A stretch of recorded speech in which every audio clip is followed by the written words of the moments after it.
अभी हाल फिलहाल में कुछ ही दिनों में भारत अपना 79वां स्वतंत्रता दिवस मनाने की ओर अग्रसर है। और जैसे-जैसे भारत अपने स्वतंत्रता दिवस की ओर अग्रसर हो रहा है, भारत हर तरफ से चौतरफा घिरा जा रहा है। और इसके घिरने का जो सबसे बड़ा कारण है, वो कुछ 2-3 न्यूज़ जो हाल फिलहाल में चर्चाओं में बनी हुई हैं। उसमें जो सबसे महत्वपूर्ण न्यूज़ है, वो अमेरिका द्वारा भारत पे लगाए गए भारी भरकम टैरिफ। अर्थात टैरिफ का यहाँ सारांश ये है कि भारत के वस्तुओं पर लगने वाला टैक्स अमेरिका में, जिस पे ड्यूटी टैक्स अब 50% हो गई है। पहले 25 थी। 6 अगस्त को अमेरिकी राष्ट्रपति डोनाल्ड ट्रंप ने अपने एग्जीक्यूटिव नोटिस के द्वारा इस 25% को और बढ़ाकर 50% कर दिया गया है। और दूसरी न्यूज़ जो बांग्लादेश के द्वारा आ रही है, उसने भारत के सिली कॉरिडोर को हिलाने की बात कही है। सिली कॉरिडोर जो नहीं जानते हैं उन्हें बता दें कि सिली कॉरिडोर भारत का चिकन नेक है। जो आप भारत के नक्शे पे देखेंगे, जो भारत के ईस्ट इंडियन स्टेट को भारत के मेनलैंड से कनेक्ट करता है, जिसे हम 7 सिस्टर्स कहते हैं। तो वहाँ पे 60 किलोमीटर का एक पतला सा संकरा रास्ता है, जिसे बांग्लादेश तोड़ने की बात कर रहा है। तो यही दो न्यूज़ आजकल काफ़ी चर्चाओं में है। इन्हीं पहलुओं पर हम चर्चा करेंगे। लेकिन जो सबसे महत्वपूर्ण है, वो अमेरिका द्वारा लगाया गया टैरिफ। ऐसा इसलिए क्योंकि अमेरिका के साथ भारत के संबंध हाल फिलहाल में काफ़ी अच्छे माने गए हैं। इसके बावजूद अमेरिका का सख्त रुख भारत की ओर, उसके रीज़न क्या है, उसके कारण क्या है, इस पे भी हम जानेंगे। तो आइए प्रारंभ करते हैं। नमस्कार, मैं प्रसून पांडे ज्ञानावर्स की इस दुनिया में आपका हार्दिक स्वागत करता हूँ। और अमेरिका राष्ट्रपति ने जब 25% टैरिफ, और मतलब 25% तो था ही, 25% और बढ़ाने की जब बात कही, तो मीडिया द्वारा ये सवाल उनसे पूछा गया जब व्हाइट हाउस में कि ये बताइए कि जो आपने भारत पे टैरिफ लगाया है वो क्यों लगाया।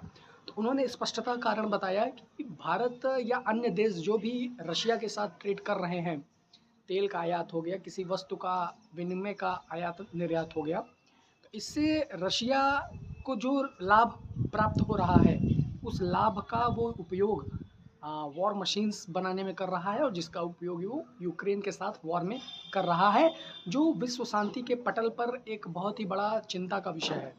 और ये अमेरिका के लिए भी एक संकट की स्थिति उत्पन्न कर सकता है। इस वजह से राष्ट्रीयता का नाम देते हुए उन्होंने कहा कि हम ये टैरिफ जो है भारत पे इम्प्लीमेंट कर रहे हैं, ताकि भारत इससे सबक सीखे।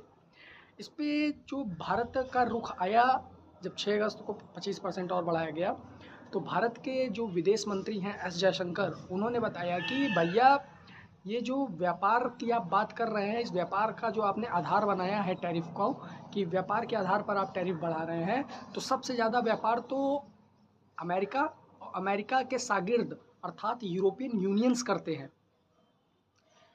अगर हम देखा जाए 2024 की रिपोर्ट, तो 2024 की रिपोर्ट में लगभग 60 अरब डॉलर यूरो, 60 अरब यूरो जो यूरोपियन यूनियंस की मुद्रा है, 60 अरब यूरो का लेन देन रशिया के साथ अकेले यूरोपियन यूनियंस ने करा है।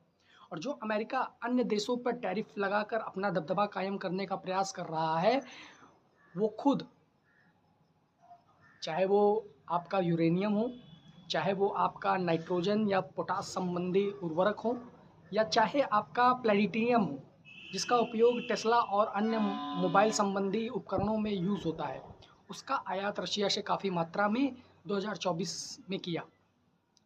अगर बता दें, यूरेनियम जो है, उसको यूरेनियम का यूज़ अमेरिका जो है अपने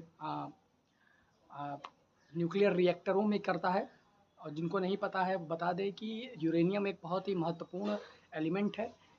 और अगर आप 1 किलो यूरेनियम का यूज़ करते हैं परमाणु रिएक्टरों में बिजली उत्पन्न करने के लिए, एनर्जी प्रोड्यूस करने के लिए, तो वो उतनी ही बिजली पैदा करेगी जितना आप 1 मिलियन कोयला से बिजली उत्पन्न करते हैं। तो इसका लगभग 20% से अधिक व्यापार अमेरिका रशिया के साथ कर रहा है।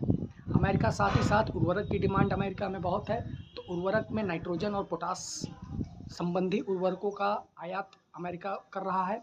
और साथ ही साथ प्लेटिनियम, जिसका उपयोग मोबाइल और टेस्ला जैसी कारों में किया जाता है, उसका भी व्यापार कर रहा है। तो भारत ने ये हवाला देते हुए कहा कि आप भी तो व्यापार कर रहे हैं और आपका जो व्यापार है वो भारत से कई गुना ज़्यादा है, कई गुना ज़्यादा है। और भारत ने अपना रुख साफ किया है कि वो व्यापार अपना जारी रखेगा, क्योंकि अपने राष्ट्रीय संकट न आए, इसको राष्ट्रीय संकट न बने, इसके लिए जो भी महत्वपूर्ण कार्य होंगे वो भारत करेगा और वो किसी के दबाव में नहीं आएगा।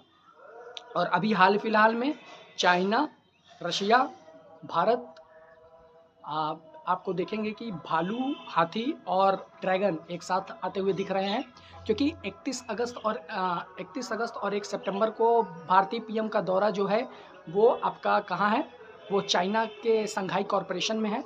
और उस शंघाई कॉरपोरेशन में पीएम मोदी 2019 के बाद पहली बार जा रहे हैं। और रशिया में अभी आपके राष्ट्रीय सलाहकार अजीत डोभाल पहुंचे हुए हैं, पुतिन से उनकी मुलाकात चल रही है। और साथ ही साथ ब्राज़ील ने भी भारत से कहा है, आओ मिलकर ऐसे तानाशाहों को बताते हैं कि तानाशाही किसे कहते हैं। जो लोले वहाँ के राष्ट्रपति हैं ब्राज़ील के, उन्होंने भी अपना रुख अमेरिका के द्वारा लगाए गए टैरिफ पे साफ कर दिया है। तो कहीं ना कहीं ब्रिक्स फिर से क्या उभरता हुआ दिख रहा है, और इस पर अब भारत अपना कैसा रुख अपनाता है, ये भारतीय सरकार पे सोचने का विषय है। क्योंकि भारत अपने पड़ोसियों से तो शुरू से ही उलझा हुआ है। जैसे कि बांग्लादेश की न्यूज़ जो थी कि सिल्क कॉरिडोर को हम नष्ट कर देंगे, भारत की कमर तोड़ देंगे, है कि नहीं, 7 सिस्टर्स को अलग कर देंगे। तो इस पे भारत ने कहा कि भैया आपके भी 2 चिकन नेक हैं, है कि नहीं, एक चटगांव वाला और एक आप देखेंगे जो ऊपर वेस्ट बंगाल में एक छोटा सा सकरा रास्ता 80 किलोमीटर का, कहा हम भी इसे तोड़ सकते हैं। और बांग्लादेश को ये नहीं भूलना चाहिए कि वो पैदा ही भारत की कृपा से हुआ है। भारत का प्रसाद पर्यंत के कारण ही बांग्लादेश बांग्लादेश बना है। तो जिसकी कृपा से आप बने हैं, उसके खिलाफ अगर आप ऐसी टिप्पणियां करते हैं तो इससे ये साफ साफ जाहिर होता है कि आप पर किसी और बड़ी शक्ति का प्रभुत्व स्थापित हो चुका है। तो भारतीय सरकार इस पे अपना मंतव्य बना रही है, अपना स्टैंड ले रही है। और अब भारत को एकदम क्लियर स्टैंड पे आना पड़ेगा कि वो रशिया जैसे अपने लॉयल दोस्तों के साथ उसको अपना स्टैंड क्लियर करना पड़ेगा। अमेरिका जैसे कंट्री पे इन्वेस्ट करने का कोई फ़ायदा नहीं दिख रहा है। अमेरिका का जो पहले रुख था वही आज भी है, तो कोई मतलब नहीं है। तो भारतीय सरकार का क्या रुख रहता है वो हम भारत सरकार पे छोड़ देते हैं। अगर आप भारत सरकार में होते तो आपका क्या रुख होता, ये आप ज़रूर बताइए।